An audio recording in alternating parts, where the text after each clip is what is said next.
बाल झड़ रहे हैं, डैंड्रफ है, बहुत ही खुश्की है, इससे बचने के लिए बहुत सारी जड़ी बूटियां हैं। हड़बेहड़ा, आंवला, शिकाकाई है, ब्रह्मी है, जिनको मिक्स करके अगर लगाया जाए तो बालों की इस समस्या से निजात हासिल की जा सकती है।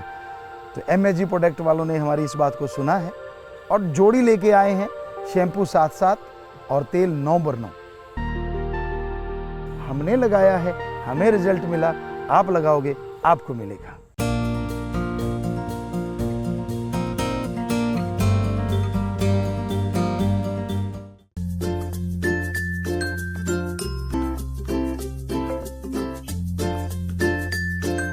इस घोर कलयुग में इंसान अगर परम पिता परमात्मा की अनमोल दात, बहुमूल्य सौगात को हासिल करना चाहता है तो वो सौगात सबके अंदर छुपी हुई है। कोई जगह ऐसी नहीं है यहां वो सौगात ना हो। हर किसी के अंदर वो मौजूद है, लेकिन उसे हासिल करना मनुष्य के अलावा किसी के लिए संभव नहीं है। मनुष्य उस सौगात को हासिल कर सकता है और उस सौगात का नाम हमारे धर्मों में हरि रस, अमृत, आबो हयात,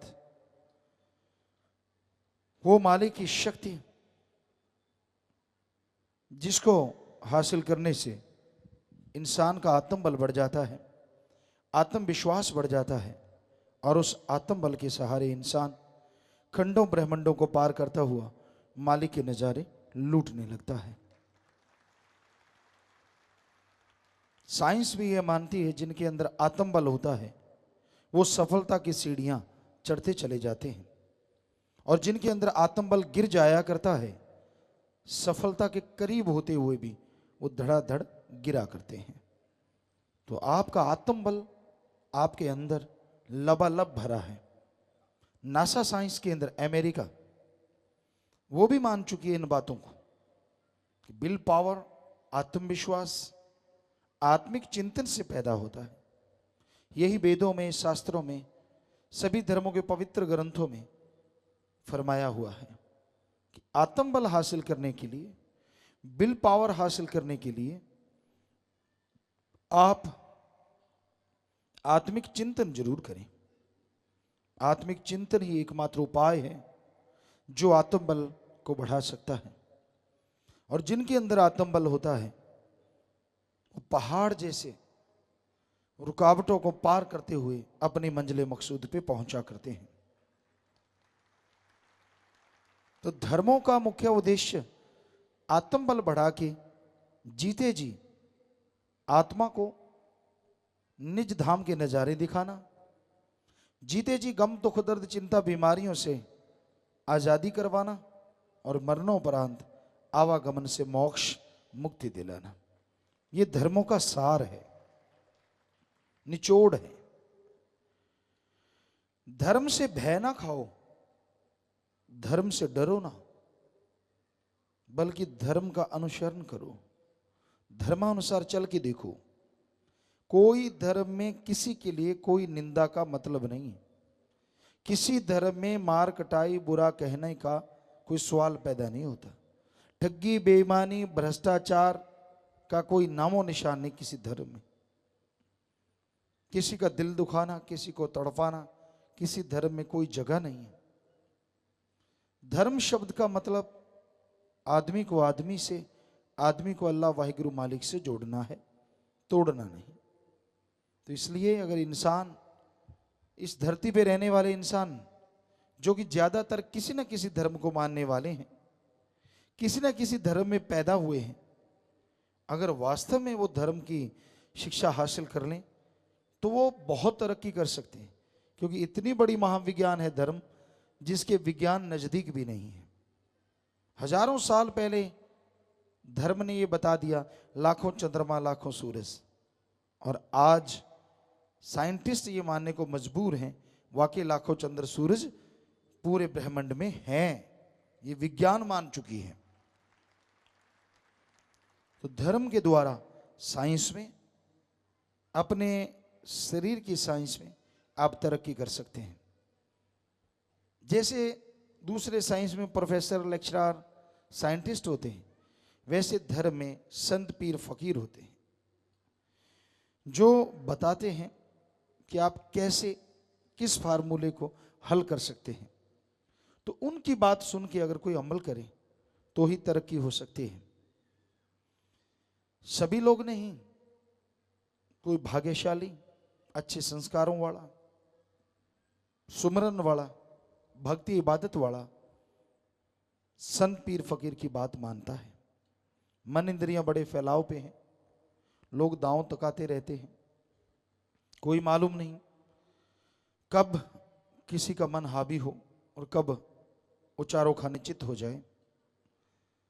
बड़े बड़े बहादुर योद्धा कहलवाने वाले मन के आगे चींटी की तरह मसले गए, क्योंकि ये मन को हराना कोई छोटी मोटी बात नहीं होती। मन को हवा देना ये तो दुनिया में सारी दुनिया कर रही है, ये कोई बड़ी चीज नहीं है, हमारे लिए कोई नई चीज नहीं है। किसी का मन कब तरावट में आ जाए कोई खास बात नहीं, क्योंकि मन है ही तरावट में। हाँ, मन से लड़के आत्मा को बलवान बना लो, ये है शूरवीरता, ये है बहादुरी, कि आपकी आत्मा जीत रही है और मन हार रहा है। मन जीते जग जीत, जिसका मन जीत जाता है वो संसार को जीत लेता है। मन, नेगेटिव थॉट्स, बुरे विचार, बुरे ख्यालात, अगर आप उन पे कंट्रोल कर सकते हैं तो आप बहुत बड़े बहादुर हैं, तो आप शूरवीर योद्धा हैं। इसलिए मन से लड़ना सीखो, सुमरन के द्वारा, भक्ति इबादत के द्वारा, तभी रूहानियत में आप तरक्की हासिल कर सकते हैं। तभी उस साइंस को आप सही तरीके से जान सकते हैं जो महासाइंस है, महाविज्ञान। तो भाई, संतों के वचन जो मान लेता है वही परमानंद का पात्र बनता है। उसी के अंदर हरिरस अमृत आबो हयात उसे पीने को मिलता है। और जो अंदर के हरिरस अमृत को पी लेते हैं वो कभी बुराइयों में नहीं बल्कि अच्छाई, नेकी, भलाई में ऐसी तरक्की करते हैं कि आने वाले युगों में उनका नाम आदर सत्कार से लिया जाता है। तो जिंदगी आपकी है, आप आए, यहां भोग के चले गए, दिया बुझा के चले गए, या फिर एक मसाल की तरह जगा के गए जिंदगी को, कि जो भी आए आने वाला उस मसाल के प्रकाश में आगे बढ़ता चला जाए। तो ये आपके हाथ में है दोनों रास्ते। आप किस रास्ते पे चलना चाहते हैं, आप मर्जी के मालिक हैं, आप पशु नहीं हैं, कि कोई किसी को गुलाम नहीं बना सकता। हर आदमी मर्जी का मालिक है, तो अपनी मर्जी से चले, जैसे मर्जी चले, कोई किसी को रोक नहीं सकता। पर संत, पीर, फकीर प्रार्थना दुआ जरूर करते हैं कि ये मर्जी आपकी है, आपका अपना जीवन है, जैसे मर्जी जिए, लेकिन अगर उसे अच्छाई, नेकी, भलाई में जिए तो आपका ही नहीं, परिवारों का नाम भी अमर होगा और आप मालिक की खुशियों से माला माल होते जाएंगे।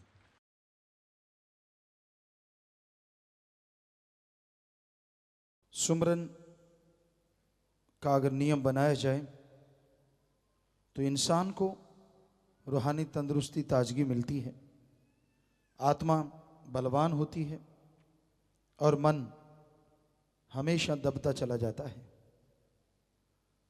अगर आप सुमरन का नियम नहीं रखते, सुबह शाम ओम हरि अल्लाह वाहिगुरु गौड़ खुदा रब को नियमानुसार याद नहीं करते, तो आपके मन के विचार आप पे हमेशा हावी रहेंगे। इंसान के दिमाग में जो बुरे विचार आते हैं, गलत विचार आते हैं, वो सब मन की देन है, और जो अच्छे विचार आते हैं वो आत्मिक विचार हैं। बुरे विचारों से इंसान के शरीर पे हर तरह का असर होता है, शारीरिक शक्ति का नाश होता है। दिमाग में बुरे विचारों के घूमने से दिमाग की सोचने की शक्ति कम हो जाती है, और बुरे विचारों का ताना बाना बुनते रहने से इंसान के अंदर जो आत्मबल है वो कम होता चला जाता है। तो अगर आप नियम बना लें, सुबह नाश्ता लेती हैं, नहाते हैं, तैयार होते हैं, पढ़ने जाते हैं, दफ्तर जाते हैं, खेती बाड़ी में, बिजनेस व्यापार, दुकानदार, आप अपने अपने काम धंधे जाते हैं, ऐसे ही सुबह उठ के हो सके तो हाथ मुंह धो लें, मुंह धो लें, नींद उड़ जाए। अगर आपको ये भी मुश्किल लगता है तो चलो लेटे लेटे ही सही, ना से तो अरबों गुना बेहतर है किया गया सुमरन। तो आप सुबह सवेरे हो सके तो ये ज़्यादा अच्छा है कि आप थोड़ा हाथ मुंह धो लें, रफ़ात जाए और फ्रेश होके 15 मिनट आधा घंटा आप कंटिन्यू करके देख लो 2 महीने। अगर घंटा सुबह शाम कर लो फिर तो कहना ही क्या है, फिर तो हम गारंटी दे सकते हैं 100% आपके अंदर मालिक के नज़ारे आएंगे ही आएंगे, गारंटेड है। और बनते कितने, 5 दिन और रात। अगर घंटों को जोड़ लो 2 महीने के, शायद 5 दिन और रात बनते हैं। तो कितना आसान है अपने आप को ये दिखाना कि आप के अंदर जो हरिरस अमृत आबो हयात बिल पावर है, आप उसे कैसे जगा सकते हैं। और दुनिया के हर क्षेत्र में आत्मविश्वास अति जरूरी है। जिनके अंदर आत्मविश्वास नहीं होता वो जरा जरा सी बात पे घबरा जाया करते हैं, और आत्मविश्वास होता है छाती का जख्म भी लोग हंसते हंसते सहन कर लिया करते हैं। तो आत्मविश्वास जैसे जैसे बढ़ेगा, आप जो भी अच्छे नए कार्य करते हैं उसमें आपको तरक्की मिलती जाएगी। संसार में ये मानना है कि इंसान 15 से 20% दिमाग का इस्तेमाल में लाता है, जो कि रूहानियत के नजरिए से भी सच है। बड़े से बड़े लोग 15 या 20%, बड़े से बड़े मतलब जो दिमाग को ज़्यादा इस्तेमाल में लाते हैं, कोई रिसर्च करते हैं, नई नई चीज़ें ईजाद करते हैं, 12 से 24 18 घंटे लगे रहते हैं, तो वो 15 से 20%। आम तौर पे आदमी 10 से 15%। इतना बड़ा दिमाग है, सुपर कंप्यूटर इसी से निकला एक छोटा सा अंश है, इतना जबरदस्त है। और ये नासा साइंस केंद्र अमेरिका भी मान चुका है हमारे वेद शास्त्रों की बात। उनकी रिसर्च आई है कि अगर आप विल पावर चाहते हैं, आत्मबल चाहते हैं, तो आप सुबह सवेरे 2 से 5 के बीच में घंटा मेडिटेशन करो, ध्यान में जाओ। उस ध्यान से आपका आत्मबल बढ़ेगा, आत्मबल से आप दिमाग का ज़्यादा इस्तेमाल करेंगे, और ज़्यादा इस्तेमाल से आपके गम, दुख, दर्द, प्रॉब्लम पल में सॉल्व होती जाएंगी, परेशानियों से आप आज़ाद होते जाएंगे। और राम नाम तागे तावीज या ऐसी चीज़ों से कोई असर होने वाला नहीं है। राम नाम तो अंदर से काम करता है, आपकी विल पावर इतनी बढ़ा देता है, आत्मविश्वास इतना बढ़ा देता है। तो इसलिए भाई आत्म बल को बढ़ाना अति जरूरी है, चाहे युग कोई भी हो, और कलयुग में तो और भी जरूरी है। यहाँ आप जिससे बात करते हैं, आप ये नहीं कह सकते वो किस रंग में रंगा हुआ है, उसकी तार कहाँ कहाँ जुड़ी हुई है, कोई भरोसा नहीं होता। क्योंकि आज लोग दोगले तिगुले पता नहीं कितने गुले हैं, कुछ शब्द ही नहीं मिलते। जबकि इंसान जो वफा करे तो राम भी उसके साथ बेहद वफा किया करते हैं। आज रिश्तों में दरार है, रिश्ते टूटते जा रहे हैं। सुमरन भक्ति इबादत ना होने की वजह से आत्मिक कमजोरियां हैं। जरा से किसी को बात कह दो, गला काटने को आता है और काट भी देते हैं। बात बात पे झगड़े हो जाते हैं, नफरतें पैदा हो जाती हैं। तो भाई ऐसे युग में ये बड़ी ज़रूरी बात है कि आप चाहे थोड़ा समय दें पर मालिक की याद में जरूर दिया करें। सुबह शाम आपका बिजनेस व्यापार में भी फायदा होगा। चलो ये सोच के जाप कर लें कि आपका बिजनेस व्यापार जो भी आप कार्य करते हैं उसमें दिमाग का इस्तेमाल ज़्यादा करेंगे तो ज़्यादा तरक्की आएगी। जो बात आपको सूझती नहीं चुटकियों में सूझने लग जाएगी। ऐसा है राम नाम, ऑलराउंडर, हर क्षेत्र में काम करता है। और आत्मबल तो आएगा ही। आत्मबल आने से क्या होता है, आदमी का शरीर मजबूत, और किसी भी क्षेत्र में कोई कमजोरी फील नहीं होती। मानसिक दबाव जो आपको हो जाता है, आपको कोई बीमारी हो गई, आपको कोई परेशानी हो गई, कोई समस्या आ गई, आप किसी से शेयर नहीं कर सकते। लेकिन अगर आप राम नाम का ही जाप कर लें, हम आपको गारंटी देते हैं कि आपकी वो कमजोरियां आप अपने आप अंदर से खत्म कर डालेंगे। और ये मनोविज्ञान भी मानती है, मनोविज्ञान, क्योंकि हमने नॉन मेडिकल में जितना पढ़ पाए पढ़े और मनोविज्ञान को पढ़ा करते, तो उसमें ये बात बिल्कुल साफ लिखी है कि आदमी अगर अपनी निगाह से गिर सकता है तो वो अपनी निगाह से ऊपर भी बहुत उठ सकता है, और जो अपनी निगाह में ऊपर उठ जाया करते हैं वो दुनिया में कभी असफल नहीं होते, और जो अपनी निगाह में गिर जाते हैं वो सफलता के पास होके भी सफल नहीं हुआ करते। और इसका एकमात्र उपाय आत्मविश्वास है। आपने पढ़ा होगा, किताबों में भी लिखा होता है, आत्मबल सफलता की कुंजी है, और यही रूहानियत है। आत्मबल से आपके दुनियादारी के काम धंधे सफल होंगे। नेचुरली आप सुमरण करेंगे तो आत्मबल बढ़ेगा, तो सुमरण में ध्यान लगने लगेगा, उससे आपकी आत्मा बलवान होगी, जिससे बॉडी पूरी मजबूत होती जाएगी। हर तरह की आपकी कमजोरी और जो आपकी टेंशन रहती है, आदमी को कोई समस्या हो जाए किसी भी तरह की, परिवार की, शरीर की, कारोबार की, किसी भी तरह की, चाहे आप कितना ही हंस लो, कितनी बातें कर लो, पर जैसे कहते हैं ना बिच्छू का डंक की तरह, वो बात कहीं ना कहीं आपको कचोटती रहती है। आप उसकी वजह से परेशान रहते हैं कि यार ये चीज़ हट जाए ना जिंदगी में से तो मजा आ जाए। तो हम आपको गारंटी देते हैं, आप अगर घंटा सुबह शाम करो तो 2 महीने में गारंटी देते हैं कि आपके अंदर की वो चीज़ों पे आप 80-90% कंट्रोल कर लेंगे। और जब इतना कंट्रोल होगा, नेचुरली आप सुमन करने में ध्यान और जमाएंगे और 100% कंट्रोल होता चला जाएगा। तो भाई, सुमरण में इतने फायदे हैं जो गिनवाए नहीं जा सकते। आप करके देखिए, अभ्यास करेंगे तो आपको खुद मालूम जरूर हो जाएगा।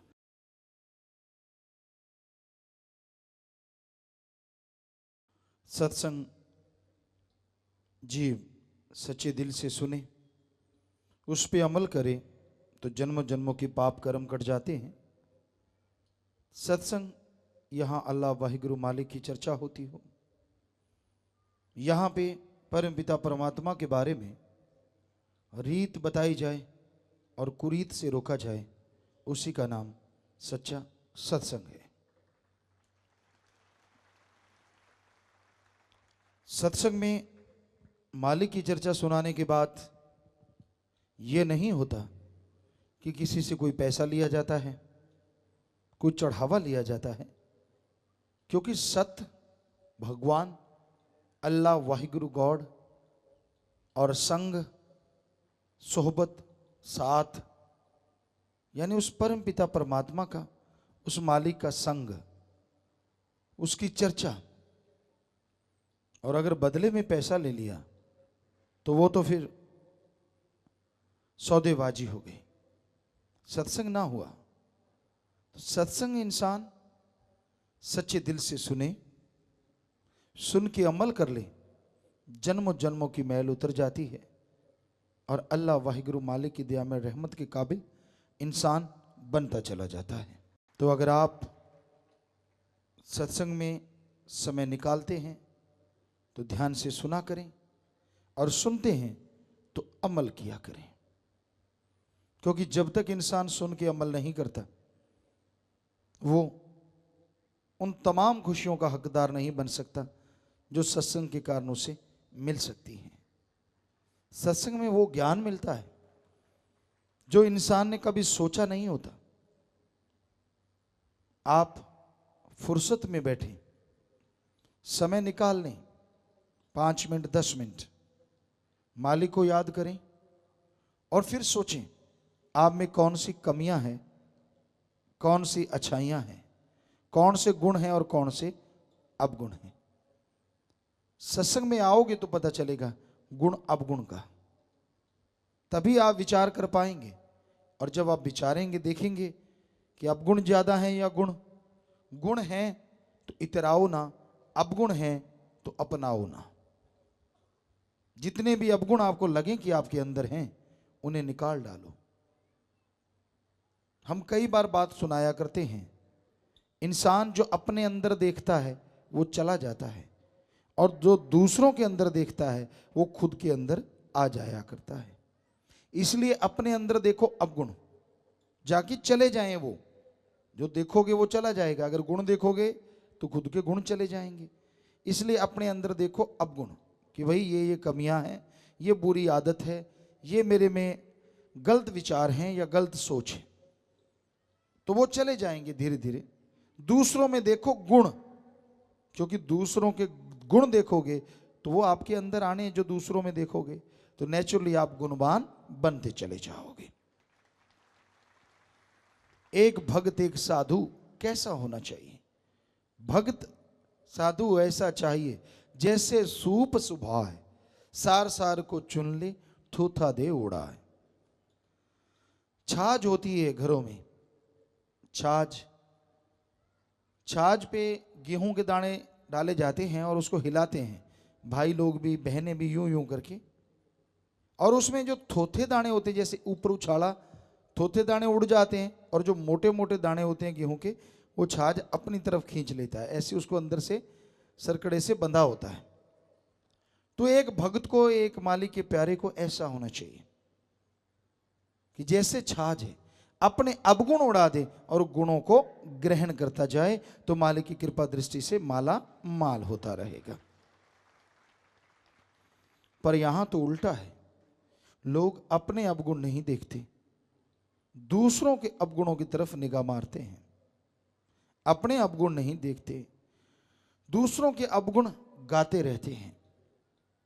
अरे भाई, खुद में जो कमियां हैं उनको निकालने से ही दिलो दिमाग का शीशा साफ होगा, और जब दिलो दिमाग का शीशा साफ होगा तभी ओम हरि अल्लाह राम का अक्ष सही तरीके से उभर के आएगा, उसकी तस्वीर बनेगी। और जैसे उसकी तस्वीर बनेगी, आपका आत्मबल चरम सीमा पे पहुंचेगा, और आत्मबल चरम सीमा पे पहुंचेगा तो दुनिया के हर अच्छे नए काम में सफलता की सीढ़ियां आप चढ़ते चले जाएंगे। तो अपने आप को सुधारने के लिए राम नाम से बढ़ के कोई दवा नहीं। प्रभु के नाम का सुमरन कीजिए, भक्ति इबादत कीजिए। जैसे जैसे प्रभु के नाम का सुमरन करते जाएंगे, आपके अंदर विल पावर, आत्मबल आता जाएगा, और आत्मबल के सहारे आप दुनिया के हर अच्छे नेक क्षेत्रों में सफलता हासिल करते जाएंगे। तो सत्संग में ये सिखाया जाता है, सत्संग में ये बताया जाता है, और बदले में किसी भी तरह का कोई पैसा, पाई, चढ़ावा नहीं लिया जाता। इसलिए भाई, सत्संग सुन के अमल करना सीखो। जो सत्संग सुन के अमल नहीं करते, खज्जल खुआर सारी जिंदगी होते हैं और दुखी होते हैं, परेशान होते हैं। इसलिए सत्संग में आना जरूरी, सुनना जरूरी, और सुन के अमल करना जरूरी। जब तक जीव सुन के अमल नहीं करता, मालिक की खुशियों का हकदार नहीं बन पाता। तो आप चल के आए। वैसे धर्मों में लिखा, जिन पर कृपा राम की वो चल सत्संग में आए। पर खुद मुख्तियारी भी दी है भगवान ने, उसकी वजह से भी कोई आता है। अपनी सोच, अपनी समझ के द्वारा सत्संग में आने से कोई आपका तगमा उतरेगा नहीं, कोई धर्म नहीं बदलता। आप ध्यान से सुन लीजिए, अच्छा लगे अपना लो, अच्छा नहीं लगता मर्जी आपकी। पर सत्संग में बुरा कुछ होता नहीं। सत्संग में संत पीर फकीर सच ही बताते हैं, सच से जोड़ते हैं, और जो सच से जुड़ जाया करते हैं उन्हें वो परमानंद मिलता है, वो लज्जत मिलती है कि वो बाद में पछताते हैं कि बाकी की पहले की जिंदगी मैंने यूं ही बर्बाद क्यों कर डाली, क्यों नहीं पहले सत्संग सुना, क्यों नहीं पहले राम का नाम जपा, क्यों नहीं पहले परमानंद की प्राप्ति की। तो इसलिए भाई, संतों का तो काम हाथ जोड़ जोड़ की प्रार्थना करना होता है। सत्संग सुन लो, सुन के अमल कर लो, बेड़ा पार हो जाएगा। बाकी आप मर्जी के मालिक हैं, कोई किसी का गुलाम नहीं होता। इस धरती पे बहुत अति भाग्यशाली से भी भाग्यशाली वो इंसान होता है जो अल्लाह वाहिगुरु राम का गुलाम होके भी त्रिलोकी के राजा से बड़ा हो जाता है। क्योंकि राम अल्लाह मालिक का गुलाम होना ऐसी फख्र की बात होती है कि वो अपने अंदर की तमाम कमियां, तमाम बुराइयां छोड़ देता है और मालिक की दया में रहमत के काबिल बन जाता है, यानी बेगमपुर का बादशाह बन जाता है। कोई गम नहीं रहता, कोई चिंता नहीं, कोई टेंशन नहीं, कोई परेशानी नहीं, कोई रोग नहीं। जरा सोचिए, क्या ऐसी जिंदगी से बेहतर कोई जिंदगी हो सकती? कोई रोग ना हो, कोई गम ना हो, कोई दुख ना हो, परमानंद ही परमानंद, लज्जत ही लज्जत, जीवा का स्वाद, इंद्रियों के भोग विलास का स्वाद, ये क्षणिक है और परमानंद परमानेंटली है। अब देखिए, अगर परमानेंटली किसी को ऐसा आनंद आए जो इंद्रियों के भोग विलास और जीवा के स्वाद से अरबों गुना बढ़ के हो, बताइए उस जैसी जिंदगी और किसी की कैसे हो सकती है? तो ये राम नाम से संभव है, अल्लाह मालिक की भक्ति इबादत से संभव है। ये आप पे निर्भर करता है, आप ईश्वर की भक्ति करते हैं कि नहीं करते। करेंगे तो परमानंद की प्राप्ति एक ना एक दिन आपको जरूर हो जाएगी।